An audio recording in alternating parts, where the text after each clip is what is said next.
Welcome to another story presentation from Read Me a Story Inc., located on the web at readmeastoryinc.com.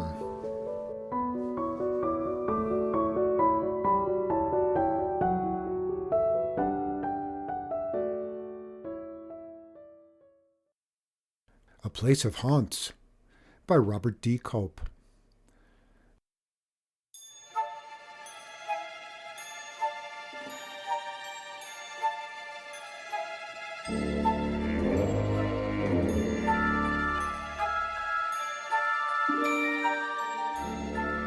For Cotton and me, Halloween was mostly a second-hand experience. We heard all manner of fearsome tales from the older folks and from our schoolmates in town, but we lived out in the hills a far piece from other kids, and our orders absolutely forbid us from going back to town on Halloween night. This time, howsoever, Halloween came to us. The Halloween sky was turning night blue. It promised to be a dark night. There was only the slimmest slice of a fingernail moon setting behind the oak trees. I was standing stock still, trying to locate the hooty owl in the orchard, when Cotton slipped up and hooted in my ear. "Thunderation, Cotton! You scared me skinny. You oughtn't sneak up like that." "I'm practicing for tonight, Rooster." "Well, who you going to scare? The pigs?" He knew as well as I did we were supposed to stick close to home. "You want to get back at Garvey for trying to steal our honey and your pa's pigs?" Well, now, technically, the old man hadn't tried either one of these schemes, but I thought it would be picky to say so. Garvey Bockenweiler was an old codger who lived alone just beyond the second ridge. He was a queersome critter Cotton and I figured to be the meanest man this side of perdition. Well, we had a skadillion reasons to fear Garvey. He had no use for people in general, nor kids in particular. Pa wasn't so hard on Garvey, though he always wanted us to steer clear of the old man's place. Pa said we must make allowances, but he didn't say why. Well, for example, those things Cotton mentioned. Cotton and I found a bee tree. Garvey came along and tried to take our honey. He didn't get it, but he tried. Then Pa pointed out that if we had marked the tree ours like we should have, Garvey probably would have left it alone. On the second point, now and again, Garvey caught and butchered one of our pigs. I figured that was stealing. But Pa said since pigs ran wild, they weren't rightly ours. I didn't understand. For grown-ups, it was complicated. For us kids, it was simple. Just the thought of that no-account varmint made our innards go wobbly. Did I want to get back at Garvey? Can a squirrel climb trees? Does a fish like water? How, I asked. Garvey's in town. I met him walking down the trace before supper, clomping along in those heavy boots of his. "So? Did you say boo or howdy?" "You think I'm crazy in the head?" "I hid in the bushes till he passed." "Well, for sure, I bet that scared him, showed him not to mess with you." Cotton gave me a look of pure de-exasperation. "Rooster, you want to hear my plan or not?" "Shoot." "When Garvey goes to the general store, you know how he always hangs out around dark. Just standing back in the corner listening to folks talk." "Yeah." "And when he comes home, he takes the low trail through the pecan grove." "Yeah." "Well, that's it, Rooster. I reckon we got about an hour before he comes traipsing home." Well, of course, I went along with it. The plan was downright genius. We took 3 minutes to swipe a sheet from Ma's laundry basket and an empty flour sack from the pantry. On the way across the ridge to the pecan meadow, we broke off a middling-sized forked branch from a deadfall, and that was all we needed. With the sheet draped over the limbs and the flour sack stuffed with leaves and tied tight to the fork of the branch, we had the spookiest ghost that ever haunted a dark place. The path Garvey took going home from town cut across the upper end of the pecan grove, just a short throw from the deep hole the ornery cuss had dug to catch pigs. Cotton and I figured it would be a good turnabout if we used the pig pit as our hiding place. When last we'd been there, Cotton and I tried to fill the hole with limbs and logs. The brush we threw in was still there, clogging up the pit fairly well. We climbed in just enough to hide us and our ghost, and waited. Soon my teeth were rattling and my whole body was shivering, from excitement as much as from cold. I felt like we'd waited past midnight, but it couldn't have been an hour. Then into the clearing came Garvey, stomping along in his heavy boots. He was mumbling to himself and practically on top of us when Cotton let out a moan. "Woo!" Then dead silence. Garvey must have stopped like a balky mule. "Who's that?" he quavered. I groaned like I was dying. "Oh!" Well, Garvey commenced stammering and backed away. Cotton and I wailed out a passel of howls and cries and raised our ghost as high as we could reach. The old man bellowed, flung aside the sack of provisions he was toting, and lit out across the meadow. He disappeared, leaving a trail of sound like a far-off train whistle. Cotton and I tried to follow Garvey with our spook, but by the time we reached the edge of the woods, he was out of sight. There was no way to guess which direction he'd gone. We started home then, chortling and giggling like the half-wits we were. "Oh boy, Rooster, you reckon he'll ever stop?" "Old Garvey makes pretty good spook noises himself." "Did you ever hear such a caterwauling?" I chattered on, never noticing Cotton had gone quiet. "Hush, Rooster!" "Huh? You hear that?" We both froze and listened.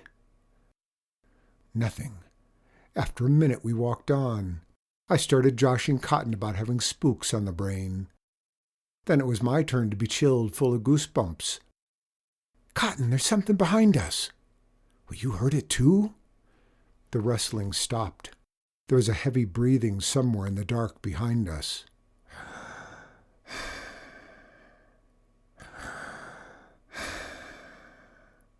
The thick brush hit everything. I touched Cotton. He was shaking worse than I was. "Let's go," I whispered. "I'm way ahead of you, Rooster." And he was. We hurried along the trail over the ridge toward my house. Our sheet and flour sack ghost was slowing us down. With a real haunt on our tail, we dropped our fake spook and started moving our legs. The path was as black as the inside of a cave. Branches snagged our clothes and slapped our faces. In front, Cotton ran into every trifling limb on the path. Right behind him, I caught a powerful swat from the same danged limbs soon as he pushed past him. Neither of us complained. Oh, we could hear it following us, no doubt now. Sticks snapping, brush swishing, dry leaves shuffling. On top of that, there was that tarnel throaty breathing. We crossed a clearing at the top of the ridge. Dark as it was, still and all we could see a little in the dim starlight. I grabbed Cotton's arm just as we plunged back into the trees. "Wait," I hissed. "Let's rest a second. Maybe it'll lose our trail." "Leggo," he panted, but he stopped with me. The noise approached, then halted at the far side of the clearing. The pernicious breathing came in huge gasps now. The only other sound was my heart thudding like a tom-tom. Then, in the gloom across the way, appeared two pinpoint eyes, like a pair of stars. Around them I swear I could make out a monstrous form. No need to say a word. Cotton was as scared as I was. We ran. The two of us fought our way down the path like we were already possessed. It was devil take the hindmost, and mostly I was the hindset. We forgot the trail and cut straight down the hill. I bounced from tree to bush. I skidded over the rocks and thrashed through the brambles. All the while I fancied I could feel the beast breathing on my neck. I was near giving up when the light from my house came in sight. Well, that gave me fresh hope, and I doubled the pace. I saw Cotton reach the porch and disappear inside. Escape was at hand. But something seized me by the shirt tail. My feet were still moving, but I wasn't going anywhere.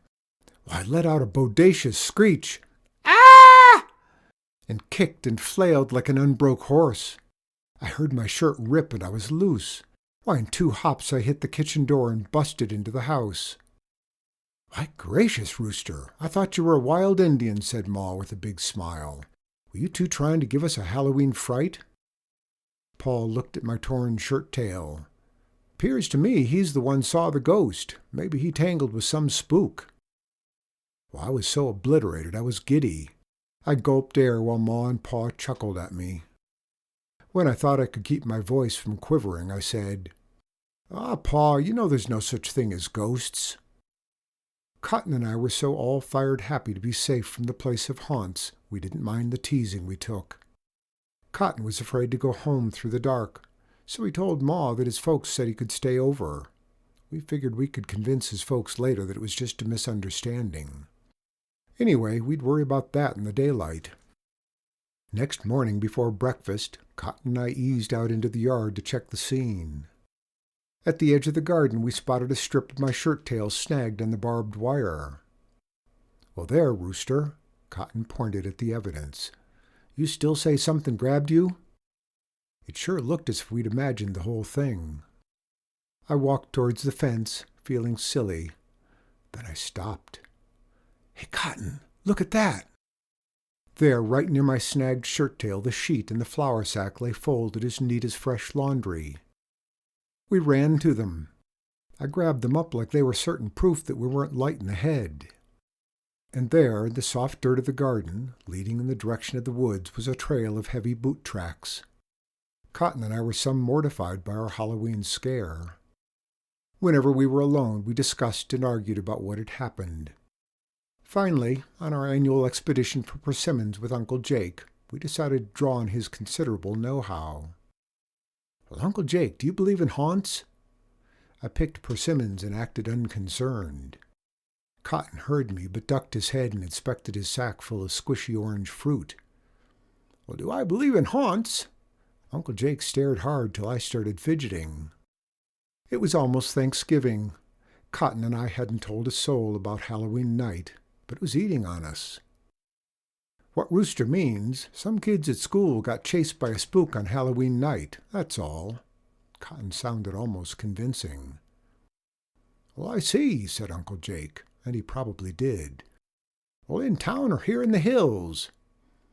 "Well, out here in the woods, someplace. They didn't say where exactly."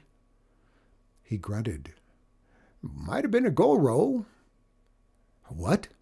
"Well, a go-row, member of the Goofus family, about 20 feet long, looks like a whopping old lizard with tusks." "Is it dangerous?" "Could be. Eats cows and sheep, maybe people. Folks killed a couple of years ago. Haven't heard of any lately." "You think that's what it was, Uncle Jake?" "Well, could have been a jumplacoot, sort of a ghost dragon. Jumplacoots walk the roads nights, looking for people to eat. Of course, I never heard tell of anybody actually seeing one." Cotton and I had quit picking persimmons now. Any idea of persimmon pudding for Thanksgiving was gone from our heads. "Well, then again," said Uncle Jake, "might have been a high-behind. Big as a bull, hind legs 10 times longer than the forelegs. That's how it gets the name." He fixed us with a thoughty squint. "Well, a high-behind waits in the dark for a body to come wandering down some lonesome path, then laps 'em up like a toad frog catching flies." "Well, Uncle Jake, you don't truly think it was one of those monsters, do you?" I was whispering. No more faking for me. He leaned back and hurrahed. "Of course not. I misdoubt anybody ever got a go-row, nor a jumplacoot, nor a high-behind. Leastwise, and lived to talk about it." Cotton and I both took a breath. I felt foolish, but relieved. Uncle Jake shook his head. "Well, it's probably just a painter. Lots of black painters skulking around back in the deep woods." I stared at him. He was serious. "A panther? In these parts?" "Well, sure as sunrise. Last spring I found prints big as my hand at the pond. Painter for certain. Or maybe a wowzer. One of them giant painters can kill a horse with one bite. Or your friends are mighty lucky they didn't get their heads bit clean off." Cotton and I stared bug-eyed at each other. I felt sick. His face was so white it reminded me of our fake ghost. Uncle Jake watched us shake for a long minute, then he said, "Well, of course, could be that haunt walked on 2 legs." His eyes crinkled at the corners. I looked at Cotton. He understood too. We'd been bested by Garvey, and somehow Uncle Jake knew all about it. And sure as acorns grow on oak trees, everybody in Arkansas and most of Missouri would hear the story sooner or later.